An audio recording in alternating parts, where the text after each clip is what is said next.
بسم اللہ الرحمن الرحیم۔ السلام علیکم ناظرین۔ سلطان صلاح الدین یوپی کو قتل کرنے کا منصوبہ بنایا گیا اور بہت حد تک ان کا چچا زاد بھائی خلیفہ الصالح اور امیر سیف اس منصوبے کو پایہ تکمیل تک پہنچانے میں ایڑی چوٹی کا زور لگا رہے تھے۔ ان دونوں نے صلیبیوں کو در پردہ یعنی سلطان سے چھپ کر مدد زر و جواہرات دینے کی سازش کی۔ امیر سیف الدین اپنا مال و متاع چھوڑ کر بھاگا۔ اس کے ذاتی خیمگاہ سے رنگ برنگے پرندے، حسین اور جوان رقصائیں اور گانے والیاں، ساز ساز شراب کے مٹکے برآمد ہوئے۔ سلطان نے پرندے، گانے والیوں اور سازدانوں کو آزاد کر دیا اور امیر سیف الدین کو اس مضمون کا ایک خط لکھا کہ تم دونوں نے کفار کی پشت پناہی کر کے ان کے ہاتھوں میرا نام و نشان مٹانے کی ناپاک کوشش کی، مگر یہ نہ سوچا کہ تمہاری یہ ناپاک کوششیں عالم اسلام کے نام کو بھی داغدار کر سکتی ہیں۔ تم اگر مجھ سے حسد کرتے ہو تو مجھے قتل کرا دیا ہوتا۔ تم مجھ پر 2 قاتلانہ حملے کرا چکے ہو، دونوں ناکام ہوئے۔ اب ایک اور کوشش کر کے دیکھ لو، ہو سکتا ہے کامیاب ہو جاؤ۔ اگر تم مجھے یقین دلاؤ کہ میرا سر میرے تن سے جدا ہو جائے تو اسلام اور زیادہ سر بلند رہے گا، تو رب کعبہ کی قسم میں اپنا سر تمہاری تلوار سے کٹواؤں گا اور تمہارے قدموں میں رکھنے کی وصیت کروں گا۔ میں صرف تمہیں یہ بتا دینا چاہتا ہوں کہ کوئی غیر مسلم مسلمانوں کا دوست نہیں ہو سکتا۔ سلطان صلاح الدین ایوبی کی یہ بات 100% صحیح تھی، کیونکہ جو اللہ تعالیٰ نے قرآن پاک میں فرما دیا وہ کبھی غلط ہو نہیں سکتا۔ قرآن کہتا ہے کہ کافر تمہارے کبھی دوست نہیں ہو سکتے، لیکن کچھ جاہل لوگ ہیں جو آج بھی کافروں کو اپنا دوست کہتے ہیں۔ سلطان صلاح الدین ایوبی نے گرج دار آواز سے کہا کہ تاریخ تمہارے سامنے ہے، اپنا ماضی دیکھو۔ شاہ فرینک اور رینالڈ جیسے اسلام دشمن تمہارے دوست اس لیے ہیں کہ تم نے انہیں مسلمانوں کے خلاف جنگ میں اترنے کی شہ اور مدد دی۔ اگر وہ کامیاب ہو جاتے تو ان کا اگلا شکار تم ہوتے، اور اس کے بعد ان کا یہ خواب بھی پورا ہو جاتا کہ اسلام صفحہ ہستی سے مٹ جائے۔ تم جنگجو قوم کے فرد ہو، فن سپاہ گری تمہارا قومی پیشہ ہے۔ ہر مسلمان اللہ کا سپاہی ہے، مگر ایمان اور کردار بنیادی شرط ہے۔ تم پرندوں سے دل بہلایا کرو۔ سپاہ ایسے کھیل انسانوں کے لیے خطرناک ہیں۔ جو عورت اور شراب کا دلدادہ ہو، اسے دین و مذہب سے کیا غرض ہے؟ لیکن میں تم سے درخواست کرتا ہوں کہ میرے ساتھ تعاون کرو اور میرے ساتھ جہاد میں شریک ہو جاؤ۔ اگر یہ نہیں کر سکو تو میری مخالفت سے باز آ جاؤ، میں تمہیں کوئی سزا نہیں دوں گا۔ اللہ تمہارے گناہ معاف کرے۔ ایک یورپی لین پان لکھتا ہے کہ سلطان صلاح الدین ایوبی کے ہاتھوں جو مال غنیمت لگا اس کا کوئی حساب نہیں تھا۔ جنگی قیدی بھی بے اندازہ تھے، تو سلطان صلاح الدین ایوبی نے مال غنیمت کو 3 حصوں میں تقسیم کیا۔ ایک حصہ جنگی قیدیوں میں تقسیم کر ان کو رہا کر دیا، دوسرا حصہ اپنے سپاہیوں اور غربا میں تقسیم کیا، اور تیسرا حصہ مدرسہ نظام الملک کو دے دیا۔ اس نے اسی مدرسے سے تعلیم حاصل کی تھی، نہ خود کچھ رکھا نہ اپنے کسی جرنیل کو کچھ دیا۔ اس کا نتیجہ یہ ہوا کہ جنگی قیدی، جن میں بہت سارے مسلمان تھے اور باقی غیر مسلم، رہا ہو کر سلطان کے کیمپ میں جمع ہو گئے اور سلطان صلاح الدین ایوبی کی اطاعت قبول کر کے اپنی خدمات فوج کے لیے پیش کرتے رہے۔ ایوبی کی کشادہ ظرفی اور عظمتیں دور دور تک مشہور ہو گئیں۔ اس سے پہلے حسب بن صباح کے پورے اسرار فرقے فدائی یعنی یورپی مورخین نے قاتلوں کا گروہ لکھا ہے۔ سلطان صلاح الدین ایوبی پر 2 بار قاتلانہ حملے کر چکے تھے، لیکن اللہ نے اس عظیم مرد مجاہد سے بہت کام لینا تھا، اور دونوں بار ایک معجزہ ہوا جس میں یہ مرد مجاہد بال بال بچ گیا۔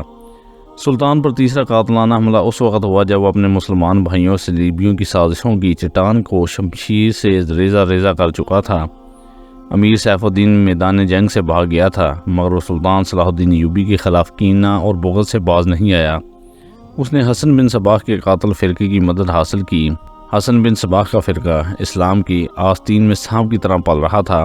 اس کا تفصیلی تعارف بہت طویل ہے۔ مختصر یہ کہ جس طرح زمین سورج سے دور ہو کر گناہوں کا گہوارہ بن گئی، اسی طرح حسن بن صباح نامی ایک شخص اسلام سے الگ ہو کر نبیوں اور پیغمبروں والی عظمت حاصل کرنے کا اس نے منصوبہ بنایا۔ وہ اپنے آپ کو سلطان ہی سمجھتا تھا۔ اس نے ایسا گروہ بنا لیا جو طلسماتی طریقوں سے لوگوں کو اپنا پیروکار بناتا۔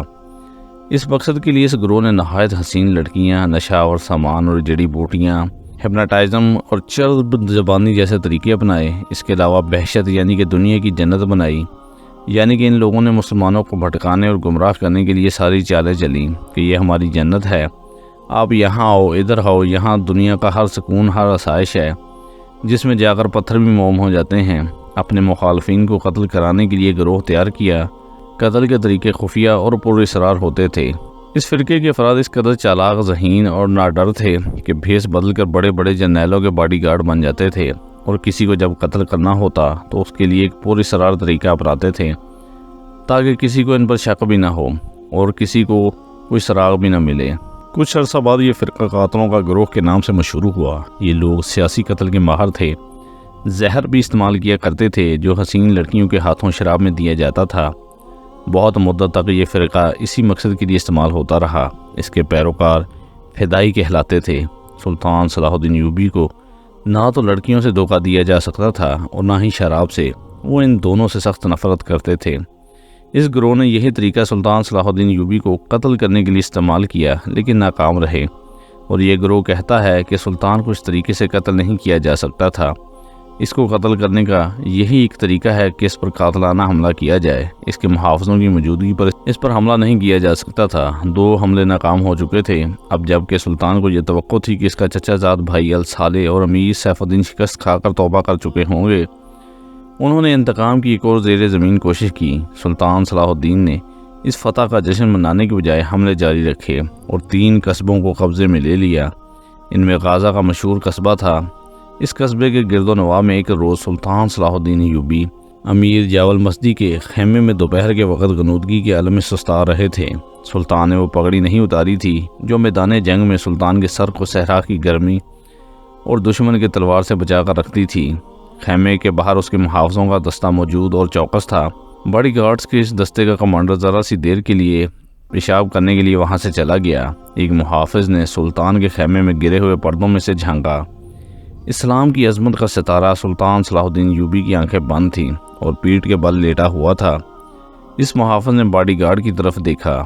ان میں سے 3-4 باڈی گارڈ نے اس کی طرف دیکھا۔ محافظوں نے اپنی آنکھیں بند کر کے کھولی۔ ایک خاص اشارہ کیا۔ 3-4 محافظ اٹھے اور 2-3 باڈی گارڈز کو باتوں میں لگا لیا۔ محافظ خیمے میں چلا گیا اور خنجر کمر بند سے نکال کر دبرے پاؤں چلا اور پھر چیتے کی طرح سوئے ہوئے سلطان صلاح الدین ایوبی پر وار کرنے کی کوشش کی۔ خنجر والا ہاتھ اوپر اٹھا۔ عین اسی وقت سلطان نے کروٹ بدلی۔ یہ نہیں بتایا جا سکتا کہ حملہ آور خنجر کہاں مارنا چاہتا تھا، دل میں یا سینے میں، مگر ہوا یوں کہ خنجر سلطان کی پگڑی کے بلائے حصے میں اتر گیا اور پگڑی سر سے اتر گئی۔ سلطان صلاح الدین ایوبی بجلی کی سی تیزی سے اٹھا۔ اسے سمجھنے میں دیر نہیں لگی کہ یہ سب کیا ہے۔ اس پر اس سے پہلے بھی 2 ایسے حملے ہو چکے تھے۔ اس نے اس پر بھی اظہار کیا حملہ آور خود اس کی باڈی گارڈ کی وردیوں میں موجود تھے جسے اس نے خود اپنے باڈی گارڈز کے لیے منتخب کیا تھا۔ اس نے ایک سانس برابر بھی اپنا وقت ضائع نہ کیا۔ حملہ آور اپنا خنجر پگڑی سے کھینچ رہا تھا۔ ایوبی کا سر ننگا تھا۔ اس نے بھرپور طاقت سے ایک گھونسا حملہ آور کی ٹھوڑی پر مارا۔ ہڈی ٹوٹنے کی آواز آئی۔ حملہ آور کا جبڑا ٹوٹ چکا تھا اور وہ پیچھے کی طرف گرا اور اس کے منہ سے ہیبت ناک آواز نکلی۔ اس کا خنجر ایوبی کی پگڑی میں رہ گیا تھا، لیکن اس وقت تک ایوبی نے اپنا خنجر نکال لیا تھا۔ اتنے میں 2 محافظ اندر آئے۔ ان کے ہاتھوں میں تلواریں تھیں۔ سلطان صلاح الدین ایوبی نے انہیں کہا کہ اس کو زندہ پکڑو، لیکن یہ دونوں محافظ سلطان صلاح الدین ایوبی پر ٹوٹ پڑے۔ سلطان صلاح الدین ایوبی نے ایک خنجر سے 2 تلواروں کا مقابلہ کیا۔ یہ مقابلہ 1-2 منٹ کا تھا کیونکہ تمام باڈی گارڈز اندر داخل ہو چکے تھے۔ سلطان صلاح الدین ایوبی یہ دیکھ کر حیران تھا کہ اس کے باڈی گارڈز 2 حصوں میں تقسیم ہو کر ایک دوسروں کو لہو لہان کر رہے تھے۔ اس سے چونکہ یہ معلوم نہیں تھا کہ اس کا دوست کون ہے اور دشمن کون، تو وہ اس معرکے میں شامل ہی نہیں ہوا۔ کچھ دیر بعد باڈی گارڈز میں سے چند مارے گئے، کچھ بھاگ گئے، کچھ زخمی ہوئے تو انکشاف ہوا۔ یہ جو دستہ سلطان صلاح الدین ایوبی کی حفاظت پر معمور تھا، اس میں 7 فدائی تھے جو سلطان صلاح الدین ایوبی کو قتل کرنا چاہتے تھے۔ انہوں نے اس کام کے لیے صرف ایک فدائی کو اندر خیمے میں بھیجا۔ اندر صورتحال بدل گئی تو دوسرے بھی اندر چلے گئے۔ اصل محافظ بھی اندر چلے گئے۔ وہ صورتحال سمجھ گئے۔ سلطان صلاح الدین ایوبی نے اپنے اوپر پہلے حملہ آور کی گردن پر خنجر رکھ کر پوچھا کہ وہ کون ہے اور اس کو کس نے بھیجا۔ سچ کہنے پر سلطان نے اس کے ساتھ جان بخشی کا وعدہ کیا۔ اس نے کہا کہ وہ فدائی ہے اور اس کو آپ کے چچا زاد بھائی نے بھیجا ہے اور اس کے ساتھ آپ کی سلطنت کا ایک گورنر بھی ملا ہوا ہے۔ سلطان بے چینی کے عالم میں بھی اللہ کا شکر ادا کرتا ہے کہ یا اللہ جب تک تو میرے ساتھ ہے مجھے کسی کی پرواہ نہیں کہ کون میرے خلاف ہے سلطان صلاح الدین ایوبی کا یہ عقیدہ تھا کہ جب تک سانسیں لکھی ہوئی ہیں تب تک زندہ رہوں گا، لیکن جب موت کا وقت آ گیا تو کوئی نہیں بچا سکے گا، نہ اپنا نہ بیگانہ۔